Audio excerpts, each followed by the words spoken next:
Ladies and gentlemen, just a minute ago, if you had asked any real estate tycoon in New York or Florida how they value their assets, they would have laughed and told you it is an art, not an exact science. But right now, that laughter has died down. A real earthquake is taking place in the heart of the U.S. real estate market, and its epicenter is none other than the $454 million judgment against President Donald Trump. We are not talking about politics here. Let's put partisanship aside. We are talking about money. We are talking about how the massive cash flow of America is suddenly changing direction because of a concept the financial world calls repricing risk. And according to the sharpest analysis derived from Warren Buffett's investment philosophy, what is happening to Donald Trump is just the first domino in a potential chain reaction of collapse. Let me take you back to the scene. Why has the Trump case caused banks, from Wall Street to local credit unions, to break out in a cold sweat? For decades, there has been an unwritten rule in high-end real estate. You could inflate the value of your assets a little bit to impress the bank, and the bank, wanting to lend money to collect interest, would turn a blind eye. As long as you paid your debts on time, it was a game where both sides won. Donald Trump played this game exceptionally well. He valued his apartment at 3 times its actual square footage. He valued Mar-a-Lago based on the assumption it could be converted into a residential neighborhood, even though the legal reality made that impossible. But the ruling by Judge Arthur Engoron in New York tore that unwritten rule to shreds. The court declared that inflating asset values to secure loans is not a business tactic, it is fraud. And the penalty is not just money, but a complete paralysis of the ability to operate a business. This is where the concept of repricing risk appears. The banks, the gatekeepers of the economy, suddenly realized a terrifying reality. If Donald Trump, a former president and a real estate icon, can be hit with $500 million in penalties and banned from business for these valuation discrepancies, then how many other billionaires in our client portfolios are doing the exact same thing? This fear is spreading faster than a wildfire. Right now, in the closed boardrooms of J.P. Morgan, Bank of America, and Deutsche Bank, risk managers are frantically reviewing their entire commercial real estate loan portfolios. They no longer trust flashy financial statements. They are demanding reappraisals from scratch. And you know what happens when a bank starts doubting the value of collateral? They foreclose. They stop new lending. They demand higher interest rates to compensate for the risk. Remember the words of Warren Buffett: only when the tide goes out do you discover who has been swimming naked. The Trump case is the tide receding to the bottom. It exposes the fact that so many real estate empires in America might be built on phantom numbers, just like the Trump organization was accused of, and the market is reacting brutally. We are witnessing the beginning of a new era, the era of forced transparency. No more vague numbers, no more promises based on personal branding. If your assets are not worth what you say they are, you will be eliminated from the game. And for Donald Trump, this shock is not just about losing money. It is about losing the most important tool of a real estate investor, which is financial leverage. But this is just the tip of the iceberg. What happens when banks start applying the Trump standard to every other loan across America? Are we standing on the precipice of a new credit crisis where skyscrapers will be seized because their owners can no longer prove their true value? The answer will send shivers down your spine, and we will dive deep into those terrifying details right in the next part. Do not take your eyes off the screen, because what I am about to reveal regarding Warren Buffett's reaction will completely change how you view your own wallet. To understand the true magnitude of this earthquake, we have to peel back the layers of a commercial real estate deal and look at the ticking time bomb hidden inside. It is a mechanism that Warren Buffett has warned about for decades, calling it the most dangerous addiction in finance: leverage. In the world of high-stakes real estate, Nobody buys a skyscraper with cash. They borrow. And the amount they can borrow depends entirely on what they claim the building is worth. This is where the loan-to-value ratio, or LTV, comes into play. For years, the Trump Organization operated on a very specific, aggressive model. They would tell the bank a property was worth, say, $500 million. Based on that number, the bank would feel safe lending them $200 million. On paper, it looks secure, the bank has a cushion, but here is where the nightmare begins. The New York court ruling didn't just fine Donald Trump, it fundamentally invalidated his math. The judge ruled that the assets were inflated by billions. So, let's rerun that scenario with the court's numbers. Suddenly, that building isn't worth $500 million, it is worth $250 million. In the blink of an eye, that safety cushion the bank thought it had, it is gone, vaporized. This triggers a catastrophic event in banking known as a covenant breach. It is the financial equivalent of a cardiac arrest. The loan contracts have clauses that say if the value of the collateral drops below a certain point, the borrower must pay back a massive chunk of the loan immediately to restore the safety margin. It is effectively a margin call for real estate. Right now, across the Trump empire, alarm bells are ringing because of this very mechanism. But the problem is not just that he owes the money, the problem is liquidity. Real estate is what Buffett calls an illiquid asset. You cannot just click a button and sell a golf course like you sell a stock. It takes months, sometimes years, to find a buyer at the right price. And when you are forced to sell because a judge or a bank is holding a gun to your head, you do not get market price. You get a fire sale price. This creates a death spiral. To pay the judgments and satisfy the banks, Trump might have to sell assets. But selling in a hurry drives the price down. Lower prices mean his other properties look less valuable. That triggers more covenant breaches with other banks. It is a domino effect that can turn a billionaire into a bankrupt debtor faster than you can imagine. And this is exactly why Warren Buffett avoids debt like the plague. He has famously said, if you are smart, you don't need leverage. And if you are dumb, you have no business using it. Buffett builds his empire on a fortress of cash so that he never, ever has to sell a good asset at a bad time. Trump is currently in the exact opposite position. He is being forced to potentially sell his crown jewels at the worst possible moment. But the terrifying part of this story isn't just about Trump's wallet.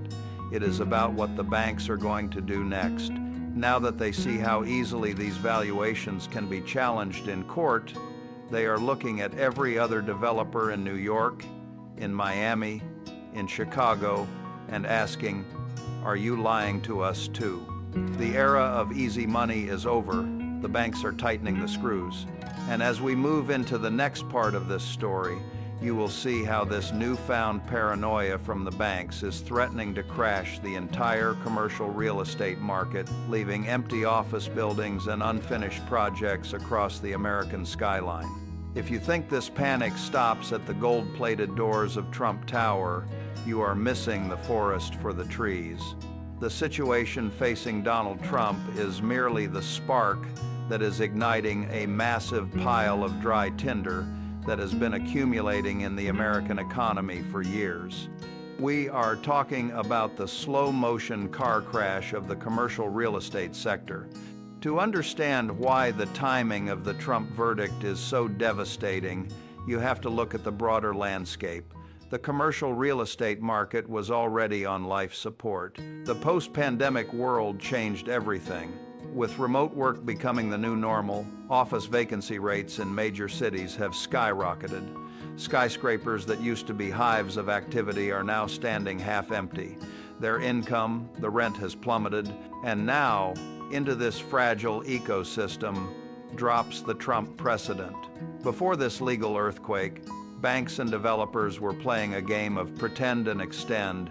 They knew property values were down, but they pretended they weren't, extending loans to avoid admitting the losses. But the court's rigorous scrutiny of Trump's valuations has shattered that delusion. It has forced a sudden, violent return to reality. This is converging with what financial experts call the wall of maturity. Over the next 2 years, roughly $1.5 trillion in commercial real estate loans are coming due. These loans need to be refinanced. But here is the catch. They were originally borrowed when interest rates were near zero. Now rates are significantly higher. Warren Buffett has a perfect analogy for this. He says, interest rates are to asset prices what gravity is to the apple. When interest rates are low, there is very little gravitational pull on asset prices. But when interest rates go up, the gravitational pull becomes incredibly strong. Right now, gravity is crushing the market. Developers are walking into banks to refinance their loans, and they are getting hit with a double whammy. First, the higher interest rates mean their monthly payments would double or triple, which they can't afford because their buildings are half empty. Second, and this is where the Trump verdict bites, the banks are now terrified of inflated valuations. They are scrutinizing appraisals with a microscope. So, a developer who thought his building was worth $100 million finds out the bank now values it at $60 million. The bank demands the difference in cash immediately to refinance. Most developers don't have that cash. This leads to strategic defaults. We are already seeing major players simply handing the keys back to the bank and walking away. It happened with the owners of the iconic Flatiron Building in New York. It is happening in San Francisco and Los Angeles. The banks are being left holding billions of dollars in devalued real estate that nobody wants to buy. The system is clogging up. And who holds the vast majority of these toxic commercial real estate loans? It is not the giants like J.P. Morgan. It is the small and mid-sized regional banks, the very same institutions that are the backbone of local economies across America. As we move to the next part, we need to talk about why this valuation crisis poses an existential threat to your local bank, and why the FDIC might be losing sleep over what started as a fraud case against a single billionaire. This brings us to the most fragile link in the chain, the one that keeps federal regulators awake at night. We need to talk about the small and mid-sized regional banks. These are not the too-big-to-fail giants on Wall Street. These are the institutions where your local business gets its payroll loan, where your neighbor gets their mortgage, and they are currently sitting on a powder keg. Here is a statistic that should alarm you. Regional banks hold roughly 70% of all commercial real estate debt in the United States. They went all in on funding office parks, shopping centers, and apartment complexes. When times were good and valuations were high, this was a gold mine. But the Trump verdict has signaled a harsh new reality. Those valuations were likely a mirage. If regulators and auditors start applying the same strict mark-to-market standards to these regional banks that the New York court applied to Donald Trump, the results would be catastrophic. Mark-to-market simply means valuing an asset at its current selling price, not what you hope it is worth. If a regional bank has to write down the value of its real estate loan portfolio by 20 or 30% to reflect reality, its capital reserves, the money it keeps for emergencies, would be wiped out. This is where Warren Buffett's cockroach theory comes into play. Buffett often says that in the financial kitchen, there is never just one cockroach. If you see one massive case of asset inflation and over-leverage like the Trump Organization, it is virtually guaranteed that there are hundreds of smaller versions hiding in the walls of these regional banks. The Trump case isn't an anomaly, it is a symptom of a systemic disease. We saw a preview of this terror in early 2023 with the collapse of Silicon Valley Bank and Signature Bank. Those failures were driven by interest rate risks on government bonds, but the next wave of failures? It will be driven by credit risk on bad real estate loans. The Trump judgment is essentially the whistleblowing moment that screams, "The emperor has no clothes."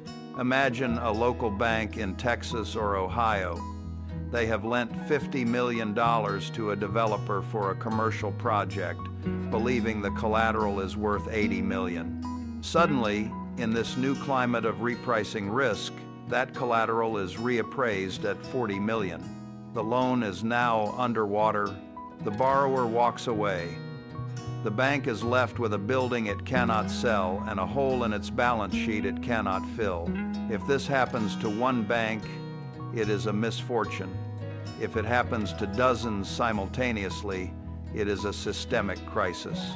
This is the doom loop that economists fear.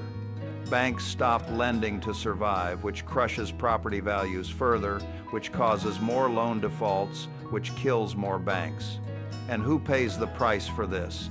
It isn't just the bankers. It creates a credit crunch that chokes off the lifeblood of the entire economy. Small businesses can't expand. Entrepreneurs can't get capital. The economy grinds to a halt. As we move into the next part, we need to ask the question that is on every investor's mind.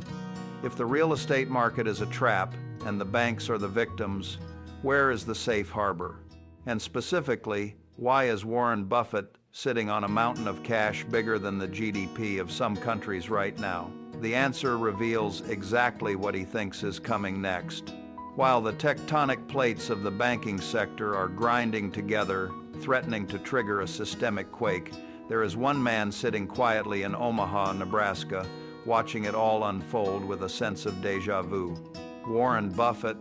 And if you want to know how bad the smart money thinks this gets, you do not look at what Buffett says, you look at what he does. And right now, he is doing something that screams louder than any headline. He is hoarding cash. Berkshire Hathaway is currently sitting on a record-breaking mountain of cash and short-term treasuries, exceeding $150 billion. For years, critics shouted that cash is trash during the era of low interest rates. They said Buffett had lost his touch, that he was missing out on the rally, but now, as the commercial real estate market begins to fracture and the Trump legal saga exposes the dangers of leverage, Buffett looks like a prophet. Why is he holding so much cash? Because he understands the life cycle of a bubble better than anyone. He knows that the repricing event we discussed earlier, triggered by the Trump verdict, is far from over. In fact, it has barely begun. Buffett views cash not as a stagnant asset, but as a call option with no expiration date. It is the ammunition you need when the rest of the world is forced to sell. Think about the contrast. It is stark. On one side, you have the Trump Organization representing the typical real estate developer model, asset-rich but liquidity-poor, scrambling to find cash to pay judgments and satisfy nervous lenders. On the other side, you have Buffett, asset-rich and liquidity overflowing. Buffett famously said, "Cash is to a business as oxygen is to an individual. Never thought about when it is present, the only thing in mind when it is absent." Right now, Donald Trump and thousands of other commercial landlords are gasping for oxygen. The legal system and the credit markets are squeezing their air supply. Buffett is betting that this liquidity crunch will force a wave of distress. He is waiting for the moment when those regional banks and over-leveraged developers have no choice but to liquidate prime assets for pennies on the dollar. That is when he strikes. He is not buying real estate right now because he knows the prices haven't hit the floor yet. The court's valuation of Trump's assets suggests that the market is still living in a fantasy land regarding what these properties are truly worth. By staying on the sidelines, Buffett is effectively shorting the current state of the U.S. real estate market. He is voting with his wallet, saying that the risk is currently mispriced. But there is a specific legal mechanism in the Trump verdict that makes this situation even more precarious for investors, a term that strikes fear into the heart of every capitalist: disgorgement. In the next part, we will unpack this brutal legal weapon, explaining how it doesn't just punish you for what you lost, but strips you of every penny of profit you ever made, and why this sets a terrifying precedent for every business in America. To truly grasp why the business community is shivering, we have to dissect the weapon the New York court used to bludgeon the Trump organization. It is a legal term called disgorgement. It sounds ugly, and for a business owner, it is absolutely lethal. Most people assume that in a civil lawsuit, you pay damages based on the harm you cause someone else. If I crash into your car, I pay to fix it. But the New York fraud statute, under which Trump was prosecuted, operates on a completely different logic. It doesn't require a victim. The banks testified they got paid back. They made their interest. They were happy, but the law says that doesn't matter. The logic of disgorgement is that you should not be allowed to keep any profit that was generated through ill-gotten gains. The court calculated that by inflating his assets, Trump secured lower interest rates than he deserved. The disgorgement was the calculation of that saved interest, the difference between the rate he got and the rate he should have paid if he had been honest. This is a terrifying precedent for the broader market because it introduces a concept of retroactive profit stripping. Imagine you run a business, you negotiate a deal. Both sides are happy. Years later, a government official decides you exaggerated your position during that negotiation. Suddenly, every dollar of profit you made from that deal over the last 10 years is clawed back. This fundamentally alters the risk-reward calculus of doing business in New York. Kevin O'Leary from Shark Tank, a man who knows a thing or two about investing, went on television and said this ruling made New York uninvestable. He argued that every real estate developer does exactly what Trump did. Haggling with banks over valuations is standard industry practice. If that practice is now retroactively criminalized with massive financial penalties, the uncertainty becomes unbearable. Investors hate uncertainty more than they hate bad news. Bad news you can price in. Uncertainty paralyzes you. If a state attorney general can reinterpret standard business negotiations as fraud and seize decades of profits, capital will flee. And we are already seeing signs of this capital flight. Investment funds are quietly pausing new projects in New York, looking instead to states like Florida or Texas where the legal environment feels less hostile. This disgorgement penalty acts like a tax on aggressive business tactics. It signals to the market that the line between shrewd deal-making and fraud has moved. For the commercial real estate sector, which thrives on optimism, projection, and aggressive valuation, this is a straitjacket. But if you think this is just a New York problem, think again. Legal precedents have a habit of spreading. Other states with budget deficits are watching closely. They see a potential goldmine in using consumer protection laws to target wealthy corporations. We could be witnessing the weaponization of the legal system as a revenue-generating tool. And this leads us to an even darker question. If the rules of the game have changed so drastically for borrowing and valuing assets, what happens to the massive, complex financial instruments that are built on top of these loans? I'm talking about commercial mortgage-backed securities, or CMBS. In the next part, we will open the hood on this trillion-dollar market and explain why the Trump trigger might be the catalyst that turns these securities into junk, repeating the nightmare of 2008 all over again. Now we arrive at the machinery that turns a local fire into a global inferno, the commercial mortgage-backed security, or CMBS.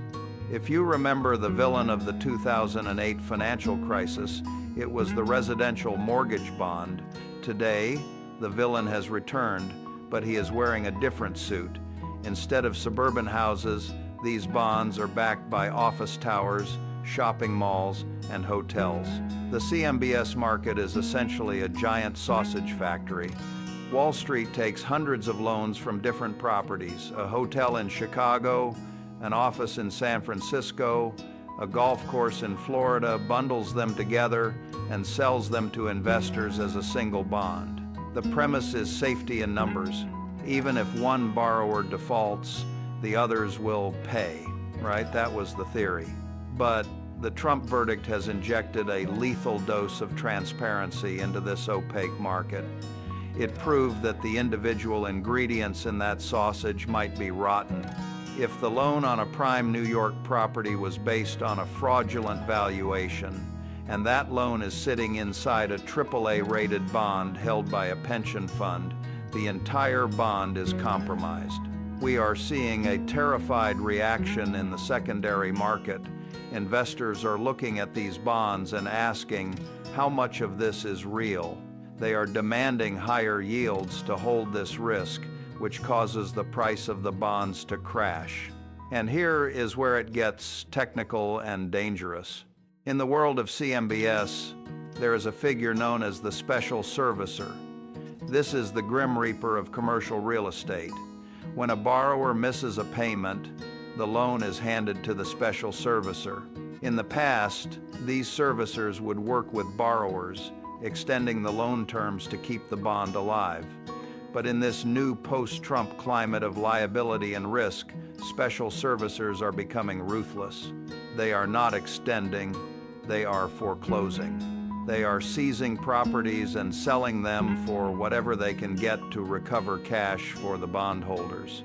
Warren Buffett has famously called complex derivatives financial weapons of mass destruction, largely because the risk is hidden until it is too late. The CMBS market is currently hiding $1 trillion of potential losses, and the people holding the bag aren't just hedge fund managers.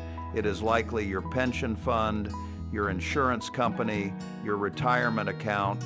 When these bonds default, the ripple effect doesn't just stay on a computer screen. It manifests in the real world as zombie buildings. We are seeing office towers sold for 90% off their previous price.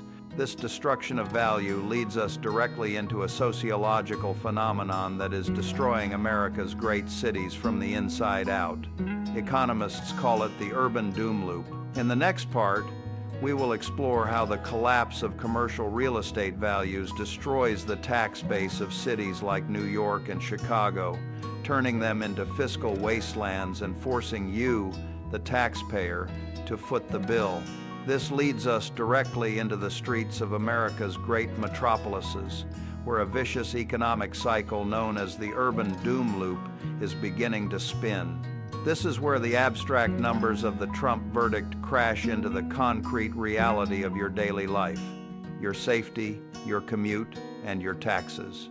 Commercial real estate is the golden goose for city budgets. In places like New York, Chicago, and San Francisco, property taxes from office towers and luxury hotels fund the police, the sanitation department, the public schools, and the transit systems. For decades, these cities relied on the ever-rising value of these buildings to keep the lights on. But the Trump judgment has exposed that these values were potentially inflated. When we apply the new repricing reality, the taxable value of these properties collapses. If a building was taxed as if it were worth $1 billion, but it is now effectively worth $500 million, the tax revenue it generates is cut in half. This creates a catastrophic budget hole. New York City alone is staring at a potential multi-billion-dollar deficit over the coming years, caused specifically by the decline in commercial property values. So, how does a city fill that hole? They have two terrible choices. Option one, they cut services. Fewer cops on the beat, less trash pickup, crumbling subways. Option two, they raise taxes on the only people who can't leave the residence. That means you. This kicks off the doom loop.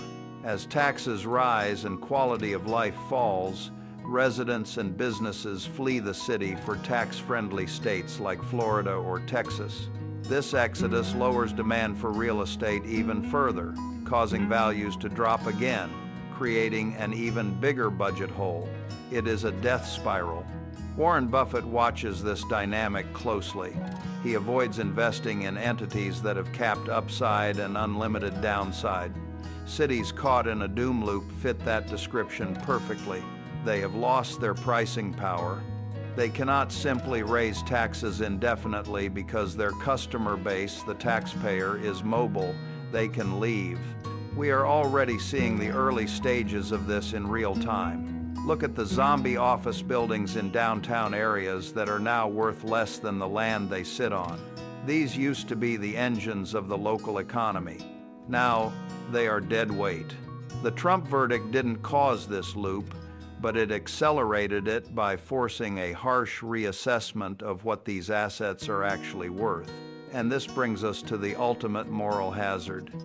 If the cities fail, and the regional banks fail, and the commercial real estate market collapses, who is going to catch the falling knife? We are heading toward a confrontation between the free market and government intervention.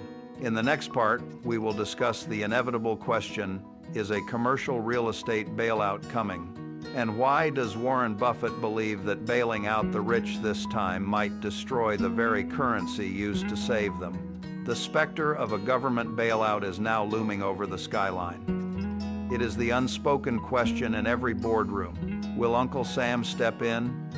History suggests yes. In 2008, we bailed out the big banks. In 2020, we bailed out the entire corporate bond market. But this time, the political and economic landscape is radically different, and Warren Buffett knows it. A bailout for commercial real estate would be toxic. Imagine the optics. The government would essentially be printing taxpayer money to save landlords who made bad bets on office buildings and developers who inflated their assets. In an election cycle where inflation is the #1 enemy of the voter, printing hundreds of billions of dollars to rescue billionaire property owners would be political suicide. This creates a dangerous standoff. The Federal Reserve is caught between a rock and a hard place. If they keep interest rates high to fight inflation, they crush the commercial real estate market, bankrupting regional banks and destroying city budgets. But if they cut rates aggressively or print money to bail out the sector, they risk reigniting inflation, which hurts every single American consumer. Warren Buffett has often warned about the consequences of moral hazard, the idea that if you protect investors from the consequences of their stupidity, they will just do stupider things next time. A bailout now would confirm that the entire U.S. real estate market is a rigged casino where gains are privatized and losses are socialized. But there is a deeper danger here that Buffett is acutely aware of: the degradation of the U.S. dollar. Every time the Federal Reserve intervenes to prop up a failing asset class, they do it by expanding the money supply. They dilute the value of the currency in your pocket to fill the holes in the balance sheets of the wealthy.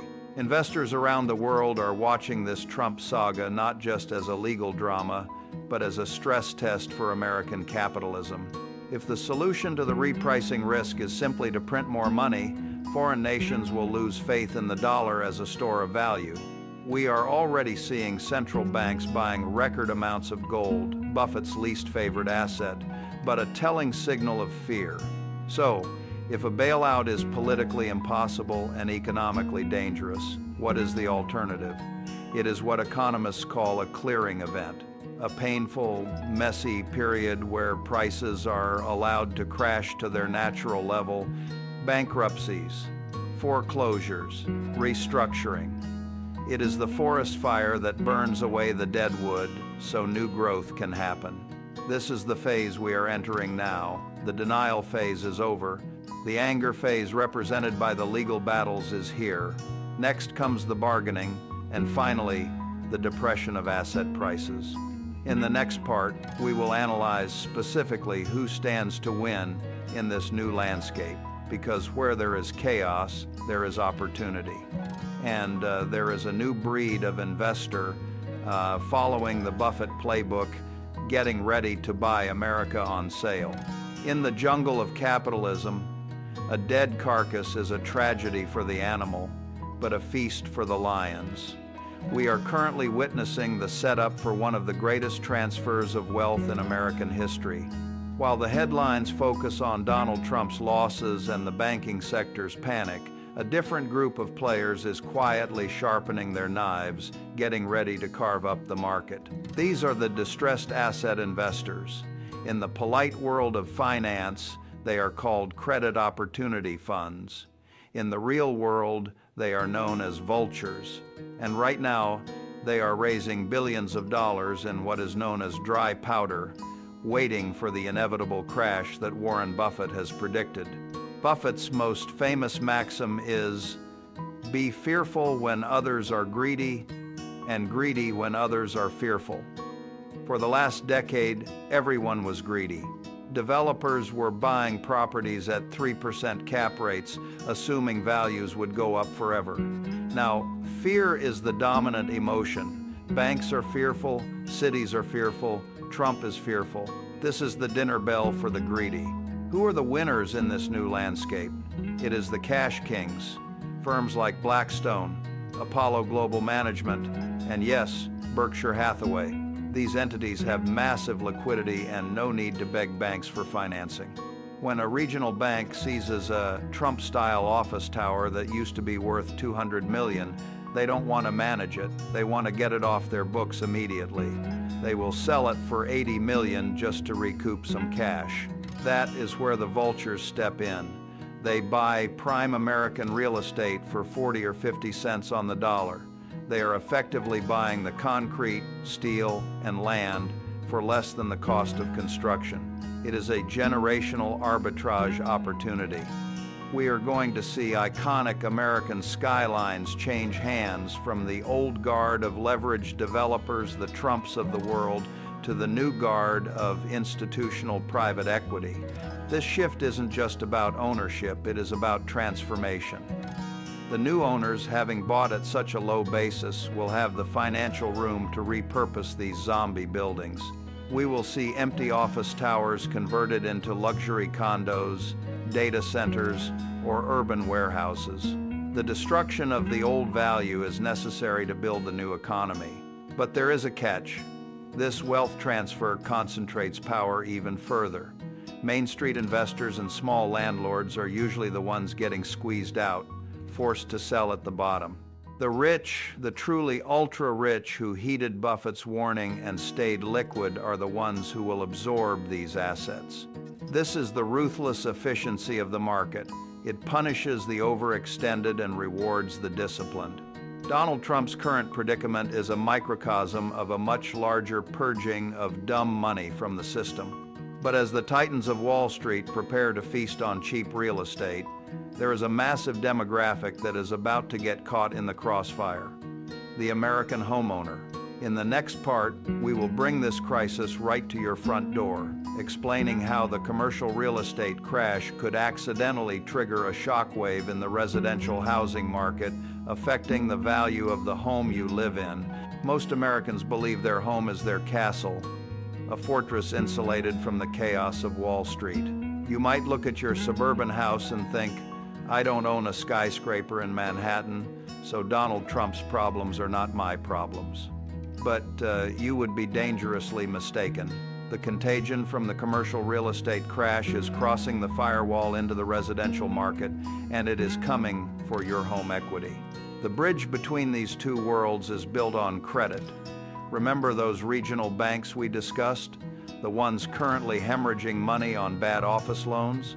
They are also the primary engine for residential mortgages and construction loans in this country. When a bank takes a massive loss on a commercial deal, say, writing off $50 million on a defaulted office tower, they have to patch that hole in their balance sheet immediately. How do they do it? They tighten their belts. They stop lending. The first victim of this credit freeze is the prospective home buyer. Even if you have a great credit score, you might find that the bank is suddenly demanding a higher down payment, or they are charging a premium interest rate just to discourage you from borrowing. This is a credit crunch. When credit dries up, the pool of buyers shrinks. When buyers shrink, home prices eventually come under pressure. But there is a more direct, insidious way this hits your wallet: the great tax shift. We talked about the urban doom loop earlier. When the value of commercial real estate collapses, the tax revenue from those buildings evaporates. But the city still needs to pay for schools, police, and roads. The budget doesn't shrink just because the skyscrapers are empty. So, who fills the gap? You do. Local governments are already preparing to shift the tax burden from commercial landlords to residential homeowners. You could see your property tax bill spike significantly in the coming years, not because your house is worth more, but because the office building down the street is worth less. This eats into your disposable income and lowers the real value of your home. Warren Buffett has also warned about the supply side of this equation. Home builders run on credit. They need loans to buy land, pour concrete, and put up drywall. If the regional banks are paralyzed by their commercial real estate nightmare, they stop funding new construction projects. This leads to a bizarre stagflation in housing. Prices remain high because there is no new supply, but transactions freeze because nobody can afford the financing. It creates a frozen market. You can't sell your house because you can't afford the mortgage on a new one, and your buyer can't get a loan to buy yours. You are trapped. This liquidity trap is the residential echo of the commercial crash. But there is one final variable in the residential equation that makes this truly terrifying. It is an issue that Warren Buffett, through his ownership of Geico and major reinsurance operations, understands better than almost anyone on earth. It is the uninsurability of the American dream. As real estate values fluctuate and climate risks rise, insurance companies are pulling out of entire states. In the next part, we will expose the insurance exodus and why a house you can't insure is a house effectively worth zero. To understand the final nail in the coffin for real estate values, we must look at the industry Warren Buffett loves more than any other: insurance. Buffett is not just a stock picker, he is the godfather of insurance. Through Berkshire Hathaway, he owns Geico, General Re, and a massive portfolio of reinsurance operations. He sees the actuarial data before anyone else does. And the data is screaming a warning that is terrifyingly simple. The American landscape is becoming uninsurable. This is the silent crisis that makes the Trump legal verdict look like a minor inconvenience. Across Florida, California, and parts of the Midwest, major insurers like State Farm and Allstate are simply packing up and leaving. They are refusing to write new policies. Why? Because the math no longer works. The cost of rebuilding, driven by inflation and labor shortages, combined with the increasing frequency of catastrophic weather events, has made insuring real estate a losing bet. But here is where the trap snaps shut on property values. The real estate market relies on a symbiotic relationship with insurance. If you cannot insure a property, you cannot get a mortgage on it, period. Banks will not lend a penny against a building that could be wiped out by a hurricane or a wildfire tomorrow without coverage. This turns a real estate asset into what is essentially a pile of unfinanceable bricks. If a property cannot be financed, its pool of potential buyers shrinks from everyone with a bank loan to only those with 100% cash. When you shrink the buyer pool that drastically, prices do not just dip, they collapse. We are seeing properties in high-risk zones facing a binary valuation. They are either worth millions or they are effectively worth zero. This ties directly back to the repricing risk we started with. Donald Trump's Mar-a-Lago estate in Florida was at the center of his fraud trial valuation dispute. But beyond the legal fraud, there is the insurance reality. Florida is ground zero for the insurance exodus. Commercial premiums there are skyrocketing by hundreds of % year over year. This increase in operating cost eats directly into the net operating income of a property. And in commercial real estate, when income goes down, value goes down with it. Buffett's reinsurance companies are raising prices aggressively because they know the risk is real. They are not in the business of subsidizing delusions. When the cost of insurance rises so high that it makes owning the building unprofitable, we reach a tipping point. landlords simply walk away.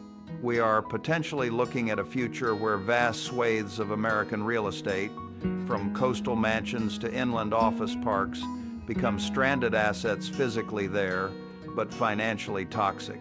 This is the climate Minsky moment, a sudden collapse in asset values because the market finally realized it was ignoring a massive risk. But as we zoom out from the domestic crisis, we realize that the world is watching this American chaos with keen interest. The instability of the U.S. property market, combined with the weaponization of the legal system against a former president, is sending shockwaves through the global financial order. In the next part, we will examine the geopolitical fallout.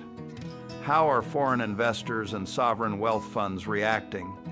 And could this be the trigger that accelerates the global move away from the USS dollar?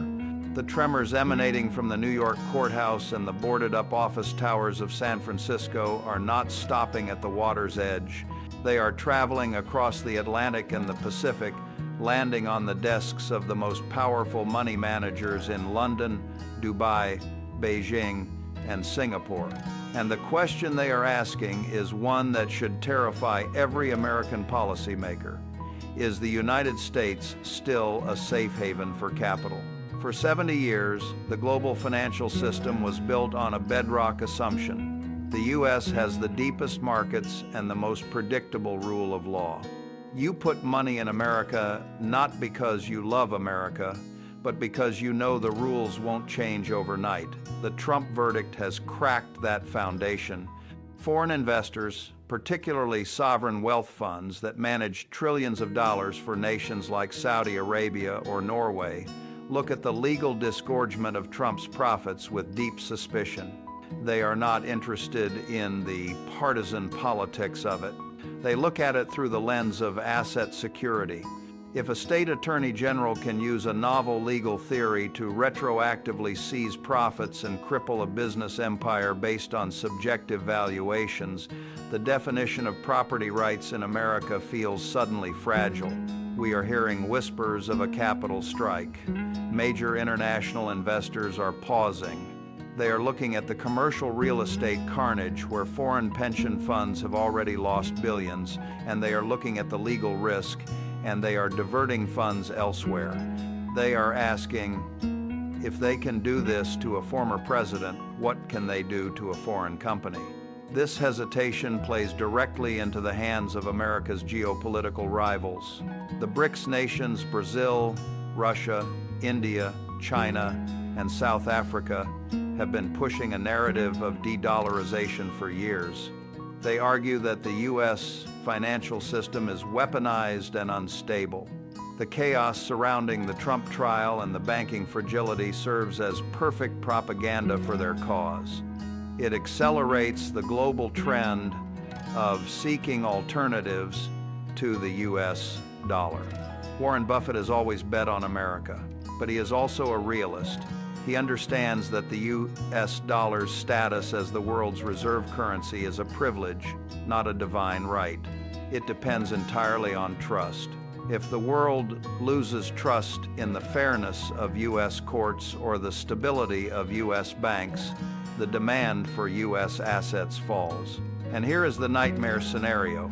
To keep attracting foreign money to fund our massive deficits, the U.S. would have to offer higher and higher interest rates. This acts as a permanent brake on the economy, making mortgages and business loans more expensive for you forever. We are flirting with a loss of exorbitant privilege. The world is watching us blink. The combination of a commercial real estate crash and a politically charged legal war on business practices is painting a picture of a superpower in decline. But as we reach the final chapter of this saga, we have to bring it all back home.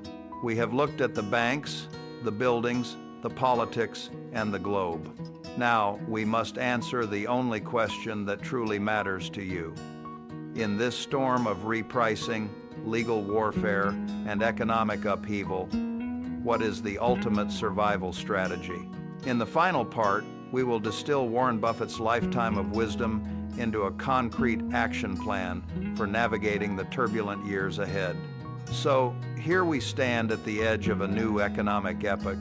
We have dissected the collapse of the commercial real estate market, the fragility of the banking system, and the legal precedent that has brought a billionaire to his knees.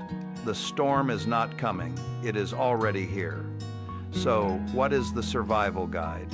How do you protect your family and your wealth when the giants are falling? We turn one last time to the Oracle of Omaha for the ultimate roadmap. Warren Buffett's strategy for this specific crisis boils down to 3 non-negotiable rules. The first is the most critical: eliminate the fragility of debt. Donald Trump's current nightmare is not caused by a lack of assets, it is caused by a lack of liquidity and an over-reliance on leverage. When the market turns, debt is the anchor that drags you to the bottom. In this new era of repricing risk, interest rates are no longer your friend. Buffett advises building a fortress balance sheet. For the average person, this means paying down variable rate debt immediately. Do not be exposed to the whims of the bond market or a nervous banker.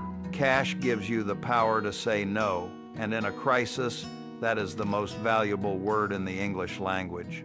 The second rule is, do not mistake price for value. As commercial real estate crashes, you will see cheap assets everywhere. You might be tempted to buy a REIT that has fallen 50% or invest in a regional bank that looks like a bargain.